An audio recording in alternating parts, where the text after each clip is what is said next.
Well, it has been a busy week here in our little true crime community. A lot has happened. We've covered a lot here on the channel. And next week's going to be even busier, I think. Got a lot going on. So let's get started. It's Friday Recap.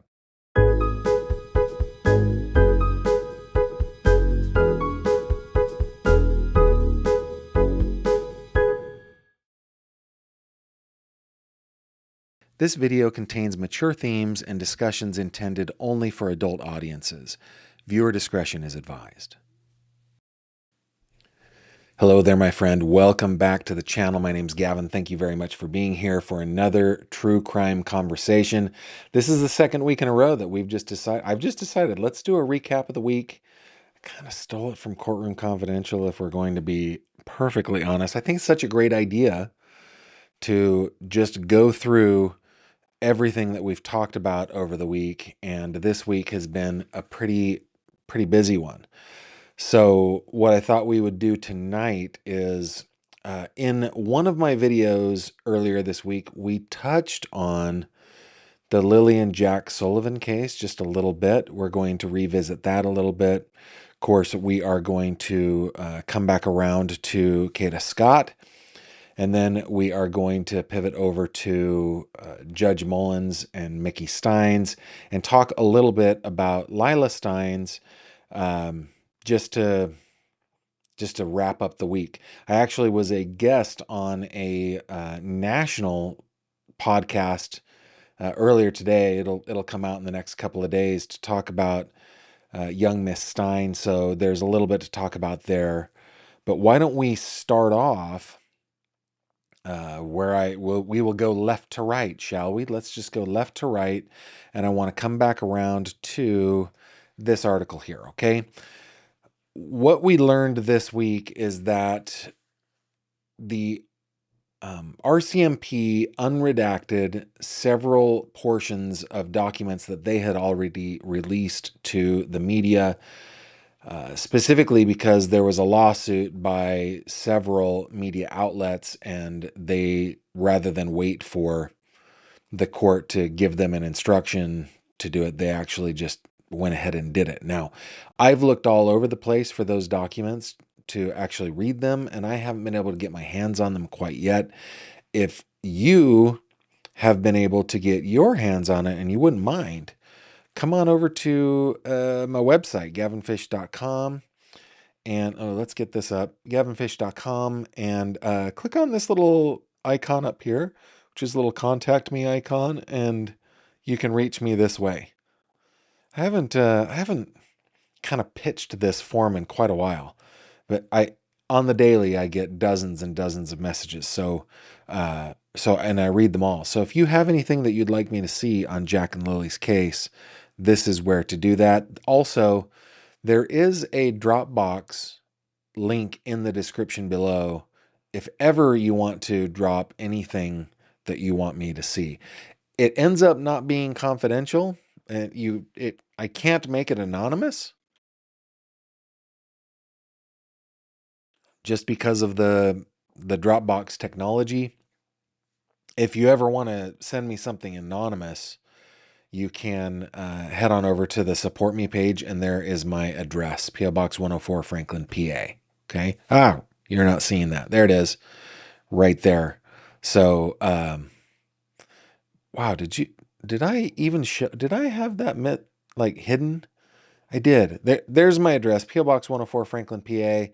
And then this is the Contact Me page if you just click up on this little icon here. Okay. So I haven't been able to get my hands on the actual documents, but I do want to revisit this article that we read a couple of days ago. Well, we didn't read this specific article. This one came out day before yesterday. There are Jack and Lily's beautiful little faces. This article says a few slim details released by the RCMP about their investigation into the disappearance of Jack and Lily Sullivan have rekindled online speculation. And remember, guys, this case is one that, it's been since May. It was in May that these two kiddos went missing out of their home in Nova Scotia. That this is where they lived, right here, and they lived in the mobile home there in front. Their grandmother lived back in the RV back there by the chicken coop. There's a little swing set and stuff back there. There's a little closer view of that area. This is where they lived, and apparently their parents say they heard them playing. Their parents are Malia Brooks Murray and her partner David Martell. This kind of captured the world. Two little kiddos like this going missing is really tough for us to take, right? And when there are this many eyeballs on a case, I mean, think of Kada Scott. Think of Kada Scott right now, right? When Kada Scott went missing, thankfully, because it seems like Kada Scott doesn't meet the criteria for usually people caring, right? She is of African descent. She's from the city. She didn't get a lot of. She normally wouldn't have gotten a lot of eyeballs. I'm not sure what it was that got eyeballs on her. Perhaps it was. I mean, honestly, perhaps it was just her beauty that made everybody want to find Kada Scott. But with that many eyeballs, her remains were thankfully found. But Lily and Jack, no, it has been since May, and we still don't have any idea what happened to these little criaturas, right? So let's go back over to this little article. Okay, so rekindled online speculation. Of course, that is not untrue. But the newly redacted sections of RCMP, it should say unredacted sections of RCMP warrants, don't provide any answers to what happened to the two Pictou County children who were reported missing by their mother, Malia Brooks Murray, on May 2nd. Also, witness statements contained in them are not corroborated by other evidence. And we're going to get into what those statements are. I don't need to characterize it. In response to a court challenge by the Canadian Press, the Globe and Mail, and CBC in September, the RCMP unsealed added sections of the warrant documents which lay out much of their extensive investigation up to late May. Again, nothing past late May. With the court looming where the media was going to seek more redactions be lifted, the RCMP voluntarily lifted more, but not all of the redactions last week. The formerly redacted information includes statements by two people who live near the rural property in Lansdowne Station that Jack 4 and Lily 6 shared with their mother, stepfather, Daniel Martell, and his mother, Janie McKenzie. Once again, this is where they were living. Very rural, seems to be a poorer socioeconomic situation for these kiddos. That doesn't matter, of course. It does not matter. It's just kind of talking about their living situation. Their value is the same value as you and me, and we care about them, though most of us have never met them, right? Okay, another area resident told police that at about 1:30 a.m. on May 2nd, he heard a car on Highway 289, which runs past Jack and Lily's home, then turn around by the railroad tracks near the area of Gerlich Road and Lansdowne Station Road. The vehicle stopped making noise for a few minutes, then headed on toward Lairg Road. Speculation in chat rooms and among self-declared sleuths. This is really funny. That's a jab, right? Because in order to be a sleuth, does anybody have to declare it? Is there a certificate that one must get? No. But so that's a little bit of a jab. That's poor.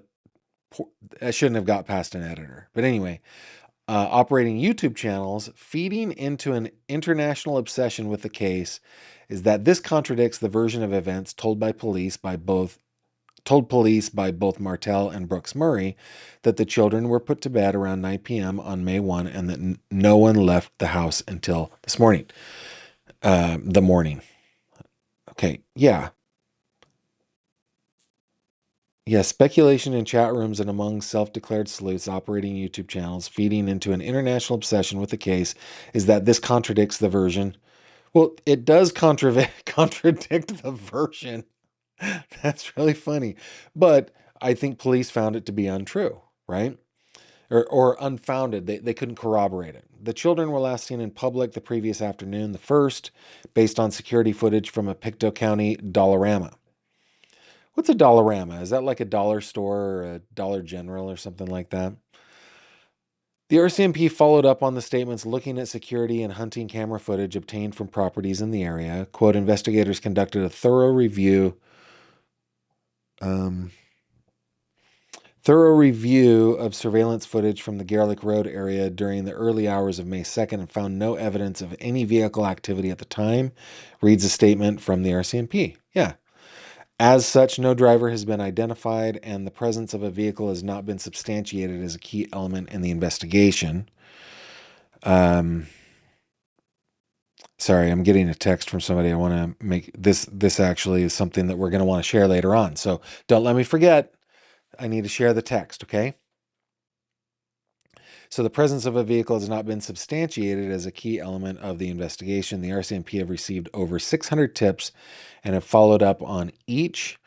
Brooks Murray and Martell told the RCMP independently that on the morning of May 2nd, they were in bed with their baby Meadow. They said they could hear Jack and Lily playing in the kitchen and that Lily at multiple points looked into the bedroom. After a period of not hearing the children, that little detail, I think is new to me, that Lily at multiple points looked into the bedroom. I don't remember that detail. But okay.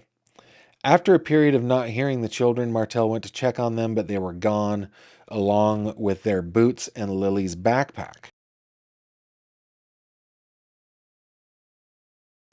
A wrench he'd wedged in the top of the front door the night before to prevent a black bear from pushing it open was still there, meaning the only other way out was a sliding door at the back. Okay, and the author really just kind of glossed over that. Now, this is a place where you need to protect yourself from black bears pushing in the door. Oh, now we actually get little black bears on my street. I've seen them twice now, and I think my sister has seen them once too. We get little bears, little black bears, but certainly they don't try to push in our door. Anyway, so the other way out was a sliding door at the back. Oh, excuse me. Martell's mother, Janie McKenzie, who lived in the backyard in a camper, said she heard the children playing outside that morning, fallen back asleep, and awoke to Martell calling their names. So at about 10 a.m., Brooks Murray called 911, leading to a massive search of the woods, roads, and waterways near the home. In the following days, RCMP Major Crime would begin a large investigation that continues. The released warrant applications are for GPS tracking data, communication, and other records from the cell phones of Martell and Mother Brooks Murray. It's interestingly worded. Malia. Video recordings from school buses operating in the area, electronic records from companies in Montreal, Toronto, Halifax, whose names and purposes are redacted. I speculate there, and this is only speculation, that might be airlines, that might be, I don't know, transportation companies, logistics companies, or something like that, but we don't know. Banking records of Martell and Brooks Murray, Text Plus messages from May 1 and 2 of 3 redacted phone numbers. In other parts of the warrants, Brooks Murray is said to have used Text Plus. Video recordings from the, how does one say that? Kobakid past toll booths. So looking to see if the kids maybe were taken past the toll booths, and closed circuit television footage from a redacted location. 6 months after Jack and Lily's disappearance, if the RCMP has clues as to what happened to the children, they're keeping them close to their vests. So that is our update on little Jack and Lily. Let's bring up some other photos real quick and go to your comments here. Remember, if you put GF in the comment, I will see it. Okay. Channel do a show. Let's see.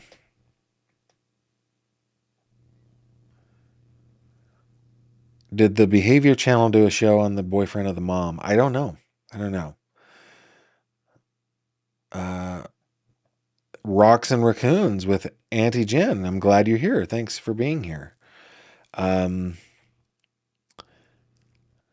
Gavin, can you cover Melody Buzzard case from Santa Barbara County, California?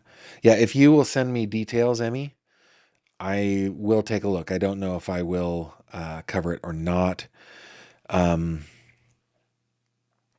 Cooler by the Lake says, Gavin, I do remember that detail about Lily coming into the bedroom several times. Okay, I didn't remember that. Speculation that the kids wanted to go to school and may have set out on foot after getting no response from their parents. That's right. That's right. Kelly says, I think the neighbors are suspicious. Like they have, like, why, what is their reason for saying those things? You know, what's funny is that witnesses are actually kind of unreliable, right? It's, and, and it could possibly be that there were people that car did that thing, but maybe it's not even connected anywhere remotely to the case.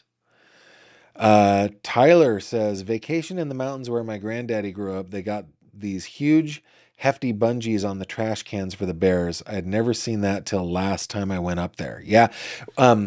At homes up in like South Lake Tahoe or in the greater Lake Tahoe region, I guess, from when I was a kid, there are bear-proof containers for your trash and stuff like that where they live. Of course, there are black bears as well, but they're talking like big brown bears, big California brown bears.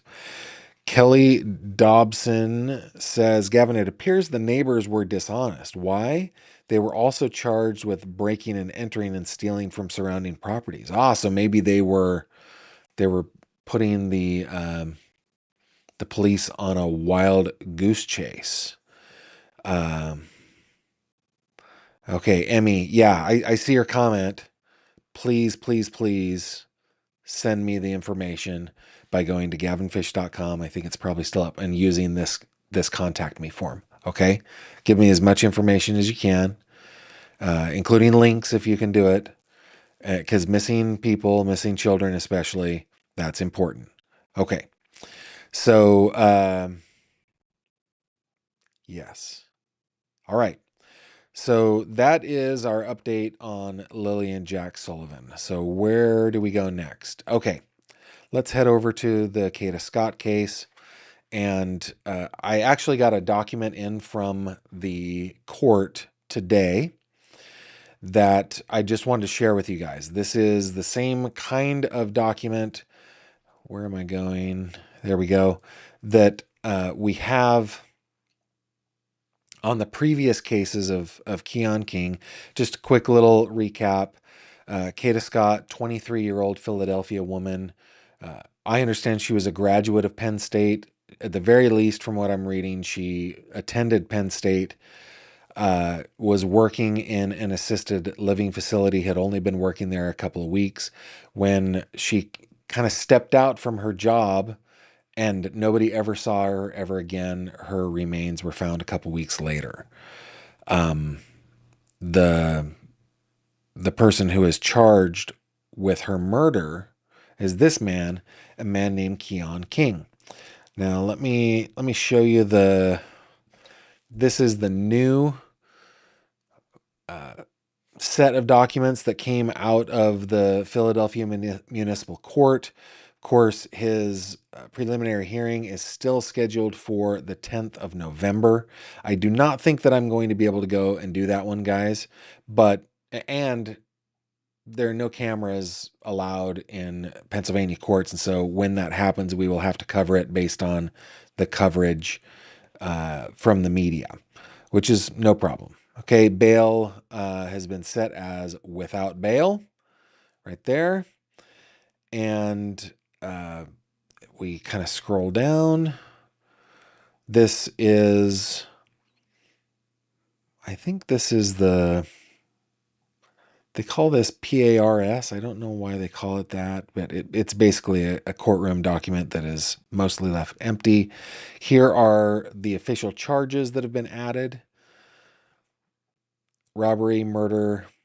You'll notice that in the state of Pennsylvania, we have, like most states, we have a grading system of felonies and misdemeanors, but when it comes to homicide, it is felonious for sure, but it is always graded as homicide, as its own thing.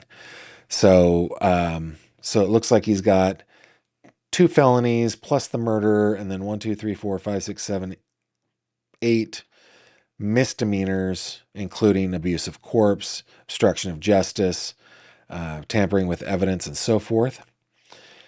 Here is the criminal complaint. This is the one that I want to show you guys. The affidavit of probable cause should be bigger than this, but we did read the affidavit yesterday, and it gave us lots of information. We don't need to hash that all over, but we did have one question about her cause of death. It had been reported that she died from a gunshot wound to the head. That was reported by both 6ABC and NBC 10 and Fox 29, I believe, in yeah. Anyway, the Fox affiliate, the ABC affiliate, the NBC affiliate in Philadelphia all reported that. On the criminal complaint now, we have the acts committed by the accused were on or about October 4th in the area of 6199 Ardley Street in the city and county of Philadelphia. The defendant, Mr. King, intentionally, knowingly, recklessly, or negligently caused the death of Kada Scott by shooting her with a firearm which the defendant is statutorily prohibited from possessing. So it doesn't confirm the head part, but it does confirm the bullet wound, like the gunshot wound. And it does confirm that he is prohibited from possessing a firearm. I think that part had been confirmed before.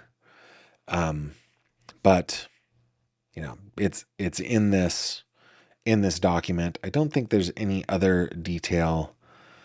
And of course all the charges. While I was at it, I did go to the court website, to the UJS, and I just downloaded the docket as of today. It looks like,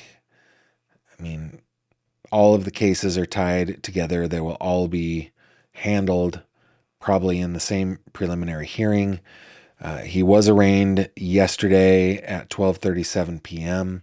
He is scheduled for a preliminary hearing on the 10th of November in front of Judge Christine Hope at 9 a.m. in room 306 there at the historic Philadelphia courthouse.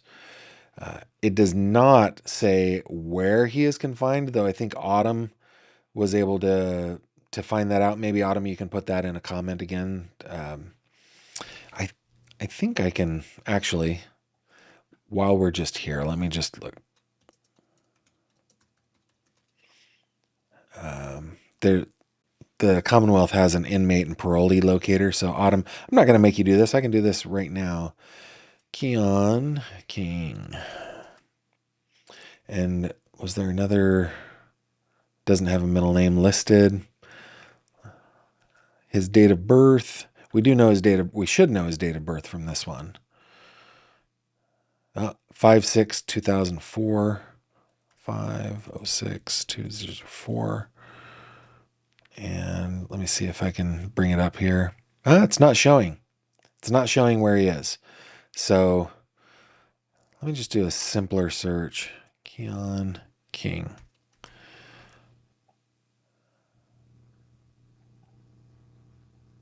Search. Let me just do one more type of search.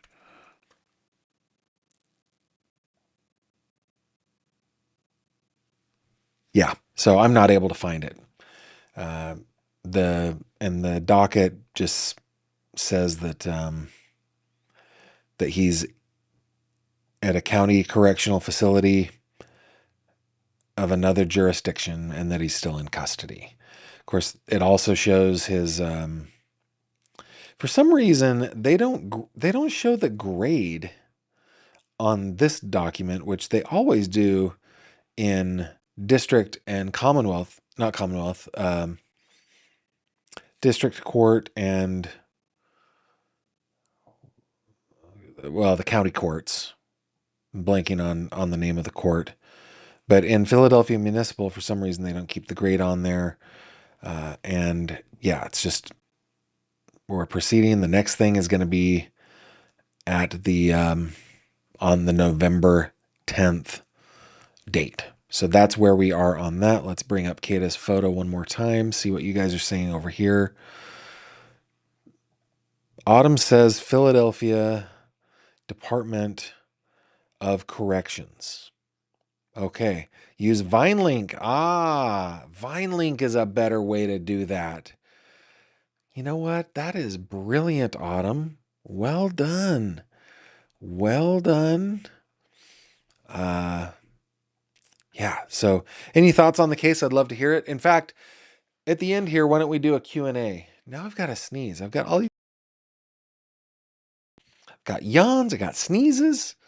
I gotta. Not a professional. Not a professional. All right. Let's go back over here. Oh, okay. So the next one we're going to talk about is. Let me get this all set up here. Give me just a second.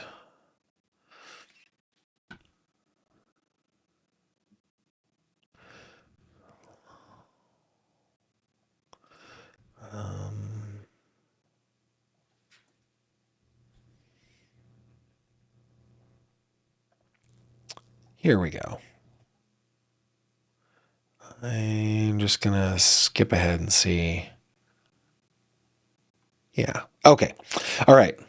So we got that ready. You guys are like, dude, fish, get it on. All right. Let's move into Mickey Stein's Kevin Mullins here for a second. Of course, we had Elizabeth Jones on with us last night, who talked a lot about all the stuff that's going on, the corruption that's going on there in Letcher County. But while one of the things that we didn't get to, not in detail anyway, is this, which is the complaint of Kimberly Mullins, who is the widow of Judge Kevin Mullins. Let me bring up. This is Judge Mullins here. He was murdered by Mickey Stines on video. He was shot 9 times. And yeah, so, I mean, we all know that story and it's a crazy story, but wrong button, fish. That's okay. We can go to here. All right. So this is a lawsuit that was filed against from Kimberly Mullins and all. One, she is Judge Mullins' widow. 2, she is the administratrix of the estate. And 3, she is the parent of his 2 surviving daughters. They're 2 daughters. It is against Sean Stines, that is Mickey Stines, Jason Eccles, who was a deputy to Mr. Stines, LaShawna Frazier, who worked in the office, and Christine Bowling, who also worked in the office. Now, by the way, when we go through the documents in the Sabrina Adkins case, there is so much in there in terms of messages, text, Facebook messages, things like that, between Mickey Stines and Jason Eccles, who is one of the deputies working for him. And I mean, this office was a mess. It was an absolute mess in terms of professionalism, I'd say, decorum. So there's a lot of that. Okay. Now, I want to just kind of skip down. We're not going to do this whole thing. The first one. So this is let me bring this up. This is a lawsuit. This is a civil matter.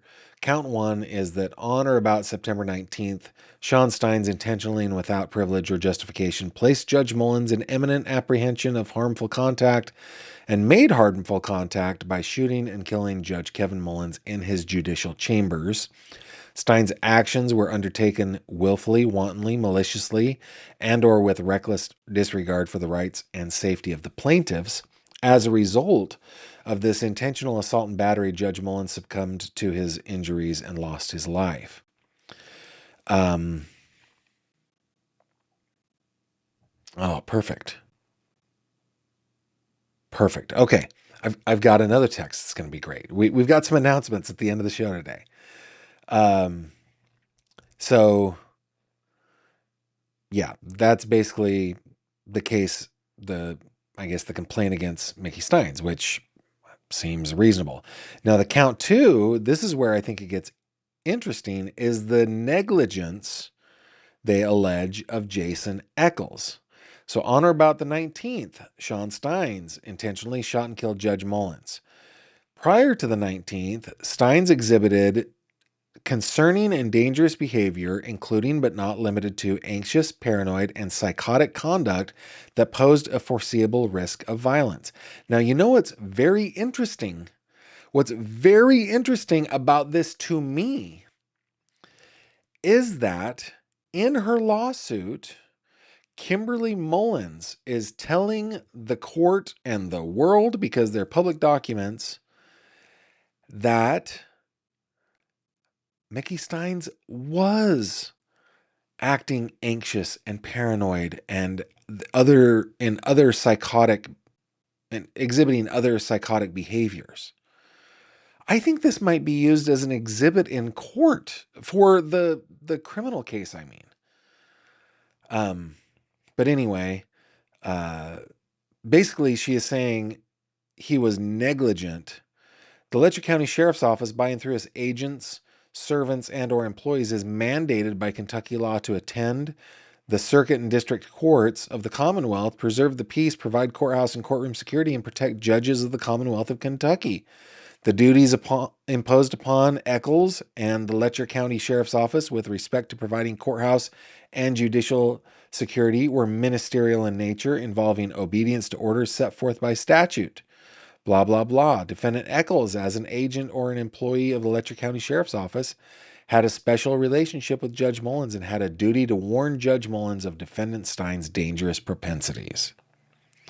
Eccles was aware, or in the exercise of reasonable care should have been aware, of the concerning and dangerous behavior of defendant Stines and failed to take proper precautions and or to appropriately warn Judge Mullins of this concerning and dangerous behavior.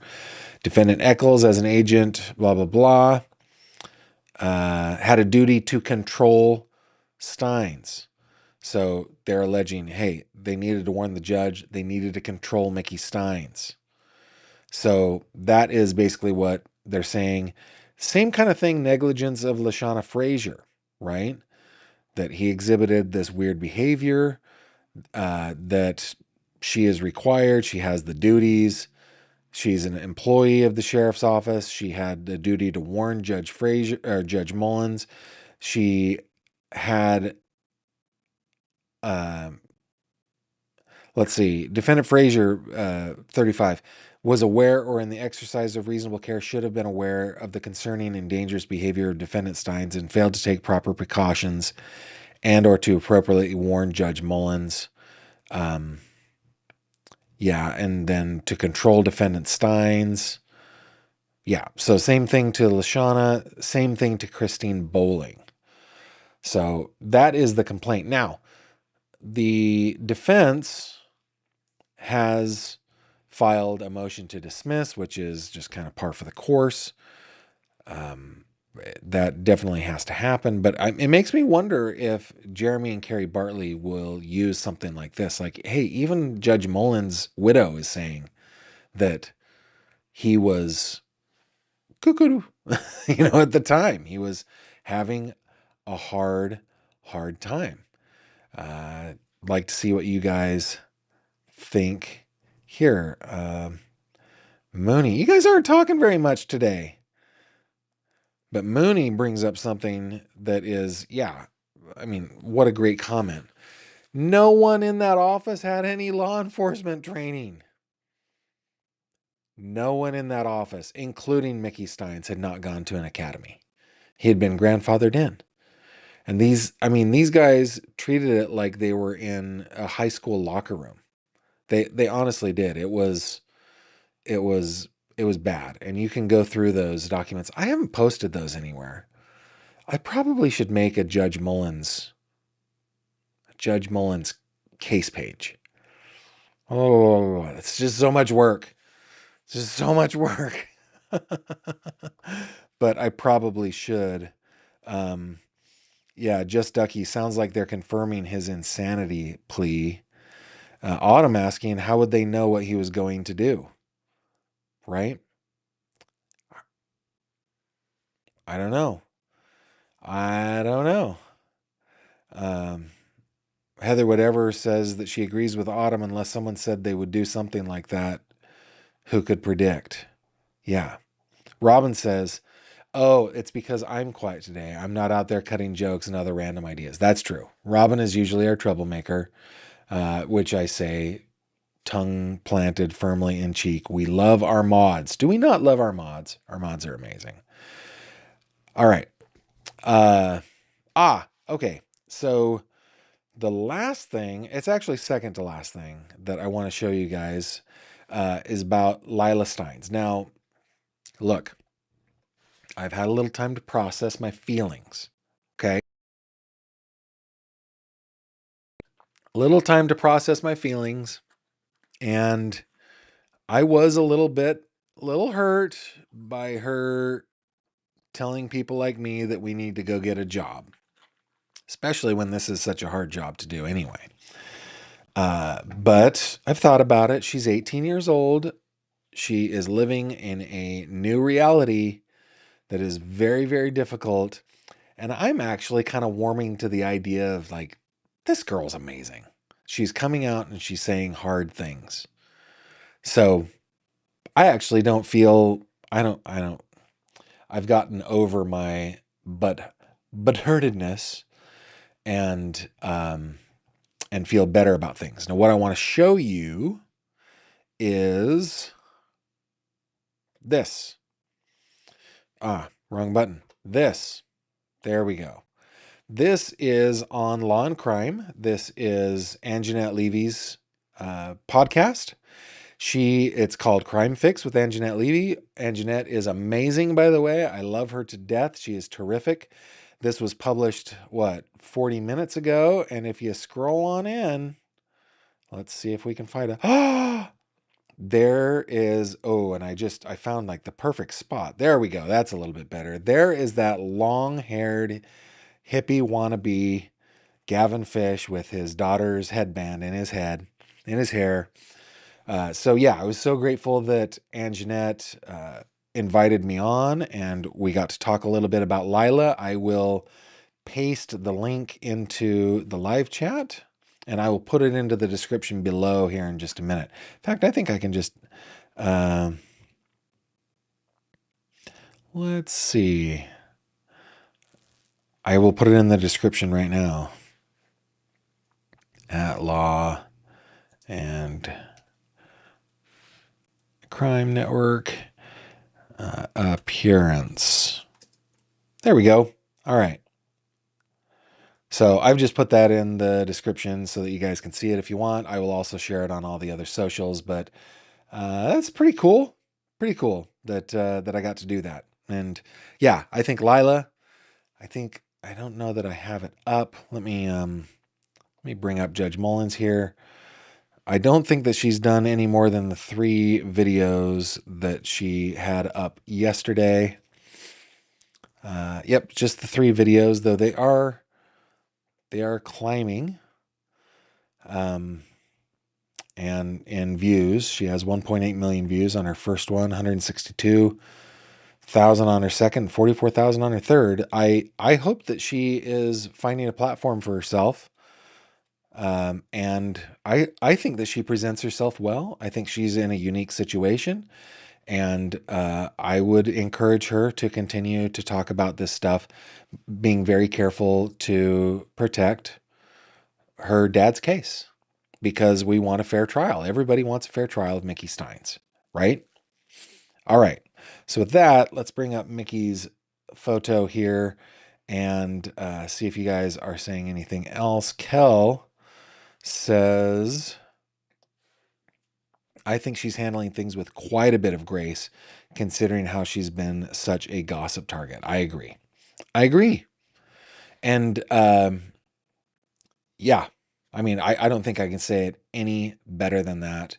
I think that, I mean, and here's the other stuff. Like, she's got good lighting and she's prepared herself well and she's speaking well. And she's got that cute little Southern accent. I think that she has done terrifically, and I hope that she continues. I really do. Okay, so last couple things that I want to tell you guys. Just a little housekeeping for the channel. Okay, I like this little Friday recap. I really do.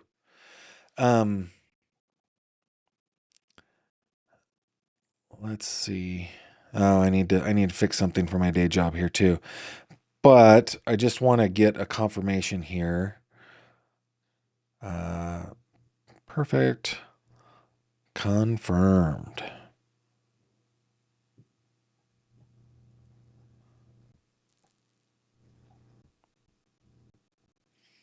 Okay. So that's confirmed. All right. So next week, I'm taking Saturday, Sunday off as I always do. But here on the channel next week, we're going to have at least 2 special guests. On Wednesday, I am welcoming. I should have up a graphic, but I don't. Let me see if I can. Let me bring this up. Make sure that we're muted on this tab. Okay, yeah, there we go. So next week on Wednesday, I am welcoming my old buddy Sherilyn Dale as a guest on the show. And that should be a fun conversation because Sherilyn and I did a podcast together called Murder Between Friends. It was short-lived because we just had a hard time getting guests and stuff like that. But she is one of my favorite people in the world. She and I both looked into the David Elmquist case together, and we are just coming together. We call it Bestie Babble. We're just going to be chatting. So if you guys have any, like, think about it. I mean, she's a big deal. She's a big deal. She's got a terrific channel, and she's got a couple of really great podcasts. I think, does she have links to her podcasts here? Dang it, Sherilyn. But anyway, so Sherilyn's going to be coming on Wednesday. On Thursday, let me. I should have brought this up, but it wasn't confirmed until just a couple moments ago. But on Thursday, my guest will be Joseph Scott Morgan, who is a medico-legal death investigator. We've had him on the show before. I have questions for Joseph about Kada Scott. I also have questions for Joseph about the Ellen Greenberg so-called independent report. So back to back, Wednesday, Sherilyn Dale, Thursday, Joseph Scott Morgan. It is going to be a terrific week, and I'm looking forward to it. I hope you are too. Robin Bernardi says, please let it be JSM. I didn't disappoint, did I? Mooney's saying, Sherilyn, yay. Happy hippie. Yes, I am a happy hippie. Yay. And let's see if anything else. Mooney says, love me some JSM. Autumn says, love having guest days. I do too. So yes. That'll be a fun week. Kel says, ooh, love JSM. This week sounds awesome. So yeah, going to be a good week. And of course, We're going to continue. We will be talking a little bit more about Judge Mullins. We will be talking a little bit more about Kada Scott. And if there is an update on Jack and Lily, we will be talking about them as well. So yeah, we got a lot going on next week. Got a lot going on. Before we close out for the night, guys, and we all retire to enjoy our weekend, just a quick little reminder that you can always find me on my website, which is gavinfish.com. Check out CrimeCod. CrimeCod is my true crime website, which it's a news website, and we've got a lot going on there. Emmy, Kate Bird is on top of things. She is covering the case of Melody Buzzard. So I might have to hop on that. Which I'm happy to do. But while you're at CrimeCod, go ahead and sign up for the newsletter. It'll pop up. I think we're close to 3,000 subscribers at this point, which is kind of fun.